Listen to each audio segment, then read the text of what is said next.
favor. Acho interessante esse pedido de informação, né? Não é de hoje esses problemas que acontecem já há algum tempo, né? Esses congestionamentos que eles seriam até mais amplos, talvez, do que isso, né? Acho que algumas coisas nós poderíamos complementar aqui.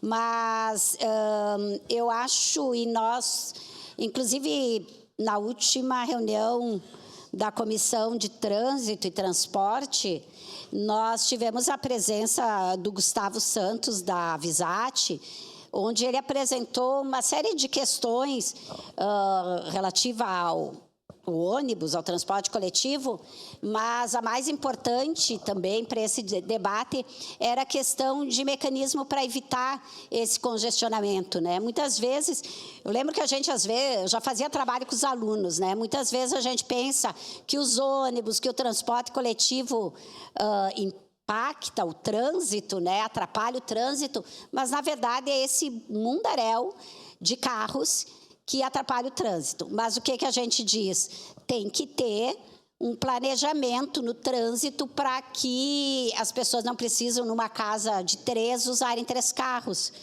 Um planejamento no transporte coletivo também.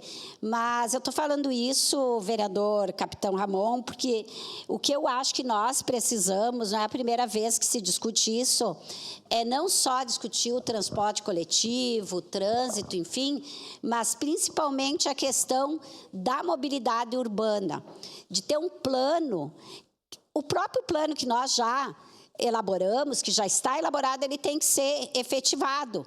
Então, nós precisamos debater a mobilidade urbana como um todo, para evitar esse tipo de transtorno, não só no centro, em outras áreas, não mais só em horário de pico, né? Uma vez dizia, bah, agora é horário de pico, isso aí quase não tem mais, todo horário é horário de pico, né? Então, esta casa, a comunidade caxiense, o legislativo, desde sempre vai ter que fazer esse debate. Nós já desafiamos, o vereador Bortola não está aqui, né, mas que naquela comissão a gente debate isso de uma forma mais ampla, essa questão das conversões, é bom, é ruim, quem pode usar o corredor de ônibus. Eu tive outro dia uma conversa com os taxistas, que eles pedem, não os Uber, mas taxista com passageiro, que são 300 taxistas em Caxias, se nós formos ver, é um número muito pequeno, né?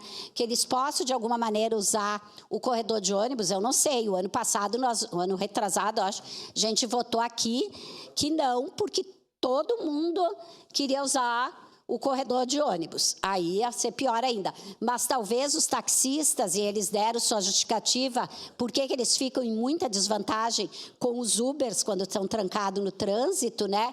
E uma série de coisas. Então, isso são debates que eu acho interessante quando vem esses pedidos de informações. Outro dia alguém estava comentando que os pedidos de informações às vezes se discute mais do que um projeto de lei, mas também é uma das funções nossa. Tão importante quanto legislar é fiscalizar. Então, acho que é importante esses debates, porque talvez nesses pedidos a gente amplie o debate sobre os diversos temas da cidade. Então, já vou declarar aqui, nós votaremos favoráveis, né? Mas muito importante esse pedido. Obrigado, vereador Rose. Com a palavra, vereador Cláudio.